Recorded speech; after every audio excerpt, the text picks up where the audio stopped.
Thanks a lot for being here. Thank you for having me. I want to talk about the Mark Twain show in a bit because, as you know, I saw it a couple of weeks ago. I came backstage and it blew my mind. But first, I wanted to mention, I get to talk to a lot of people, but you, I was thinking today, as actors go, you have more iconic performances probably connected with you than most. When you walk around, you never know what someone's going to yell out to you. It might be Jim Morrison, it might be Doc Holliday, it might be Iceman. Yeah. You just don't know what you're going to get. It could be Batman. Get a lot of Doc Holliday in the southern region. Really? Yeah. When you walk around the South, people shout out. Do they want to hear lines from Tombstone? Yes. And do you supply them? No. I like to withhold. That's very nice. That's going to go well tonight. I say see the DVD. Is that what you do? You say buy the DVD. Yeah. That's better. No, I don't. I just. You give them. You seem like a very giving fellow. You seem like someone who would do that. Although, isn't it strange that when people just want you to be funny, right? No, they watch the show and they don't expect much. I use the show to lower the bar. I want you to be funny. For my appearances out in the world. Oh, Conan. No. I want you to be funny. You do? I do. I'll do it for you, Val. If that's what you want.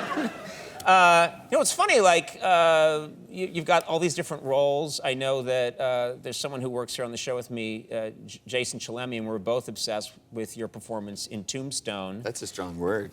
We're obsessed. Me too. I've stood outside your house many times, just waiting in the night. Me too. You've seen me. You know what? He can disappear.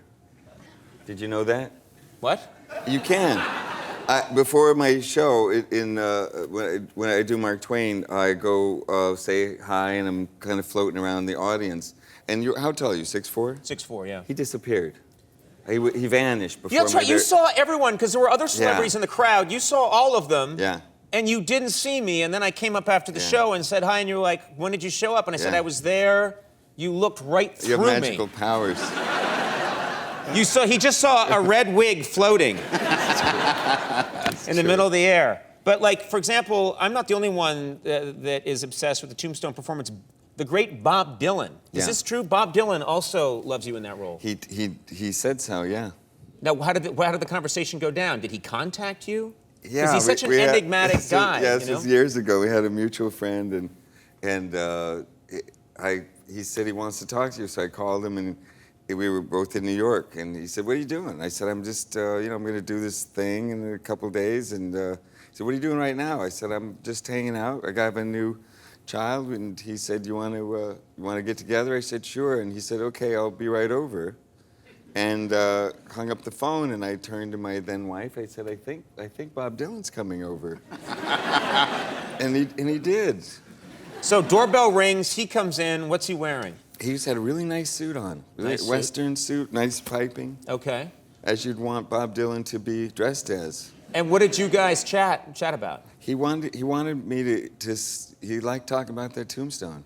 He did. He wanted to. Eventually, he said, because I knew I think he wanted some quotes, and I said. See, he did it too. He wanted you to. Bob Dylan wanted. It's a fun role. Yeah. So Bob Dylan was getting. Eventually, he said, "Ain't you gonna say anything from that movie?" And I said, "Yeah, sure. Sing some "Blown in the Wind," and I'll. It just came out. I thought. I don't know what came over me, but I thought withholding from Bob Dylan is... Yeah, everyone does whatever he wants. I couldn't help myself. That was so great. Yeah, give me some Blowing in the Wind, and we'll see what we can come up with. Okay, Batman Forever. I read an interesting quote that you likened putting on the Batman suit in Batman Forever. You said... I liked putting it on? You likened it. You said that it was like... Because I didn't like... You didn't like it. You said it felt like an old person while wearing. I think we have a still here of you in the Batman suit. Yeah, there it is. There it is. You said that it felt like being an old man. That's right. How? Well, there's about 6 reasons. You need help getting dressed. Mm-hmm. It takes about 45 minutes to get undressed.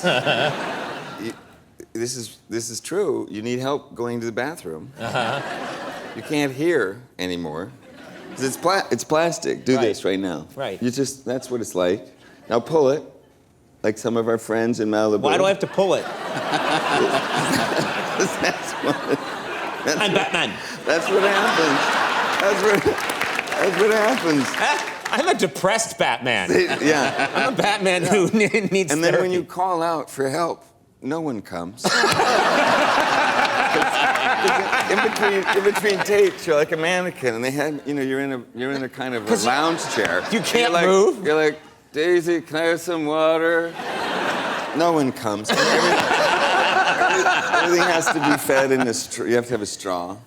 There's a long list. You are quite active in social media. I have a bunch of friends, actually, who are following you around all the time on social media, what you're up to. And you're kind of the king of the selfies. Really? You take some great selfies, yes, and get them out there. You want to know how? Would you like a lesson? A lesson in how to take a selfie? Yeah. Yeah, sure. I don't do them. Are you good at it? No. I'm terrible at it. I'm not very good with things. The first thing is you have to take maybe 30,000 pictures of yourself.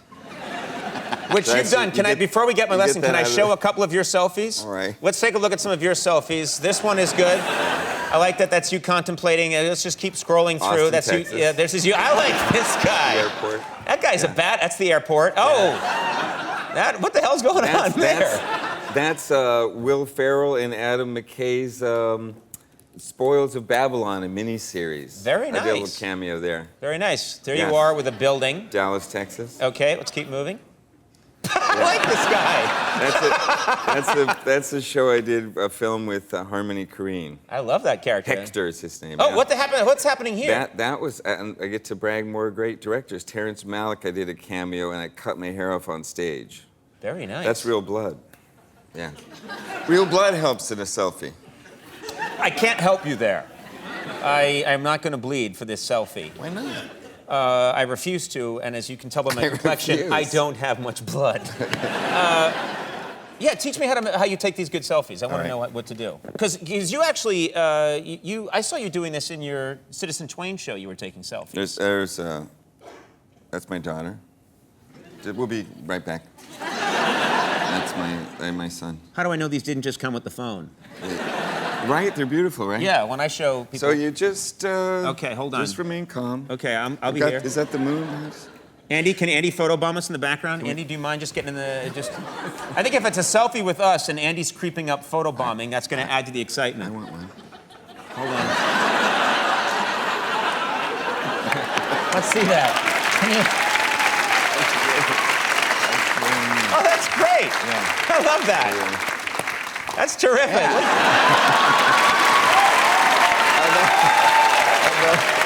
That's fantastic. It's like I live in your ear. You're coming right out of Val Kilmer's ear. What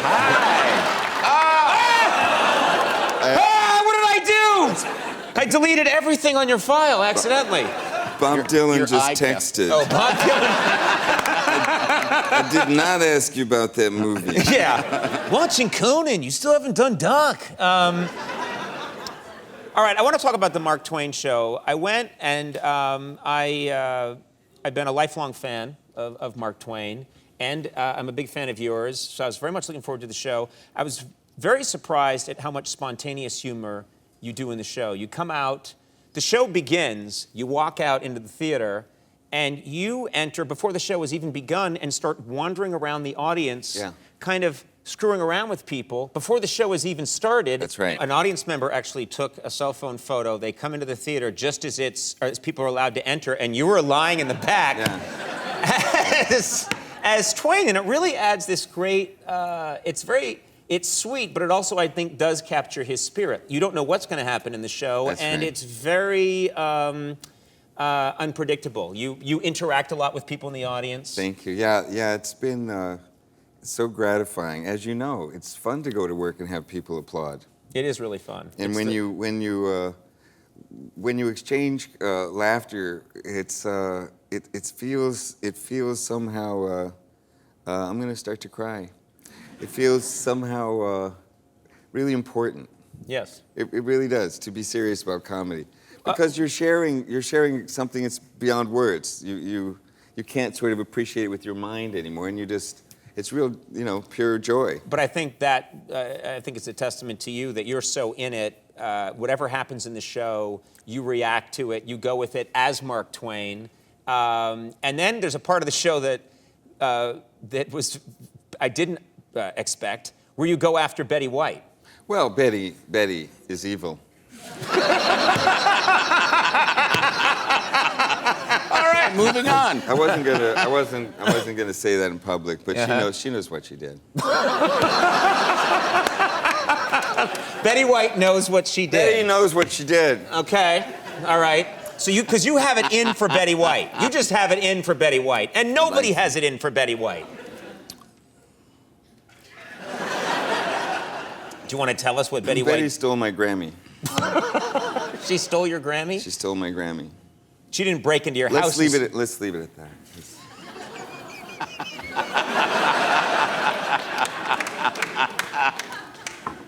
She broke into your house and stole your Grammy? No, I think I had a serious shot at a Grammy, and then I don't know what she did. Or who she did it with. But suddenly it was Betty's Grammy. And she won. Have you talked to her? She didn't even show up. This was for I really was nominated, and she really did take it. Yeah, you were in the same category as Betty White. And she didn't show up even. Yeah. And she she had won. so many other things to do. Besides mock me. And she... So you're taking Betty White's not showing up to at the Grammy ceremony as an attack on you. I'm sensitive. I'm sensitive that way. I just think it's funny that Betty's so sweet. Yeah. And also, I look a little bit like Betty White. As Mark Twain, I do. We've got similar hairstyle. Right. Didn't you? Wasn't it funny? I did. Wasn't it funny? When you started going off on Betty White as Mark Twain, which is a very funny moment in the show, and then you comment on how you realize you look like Betty White as you're going off. That's right. The show... God's in the play as well. Yes. He didn't show up the night you were there, though. Well, remember, I disappeared. That's right. God and I can't be at the same place at the same time.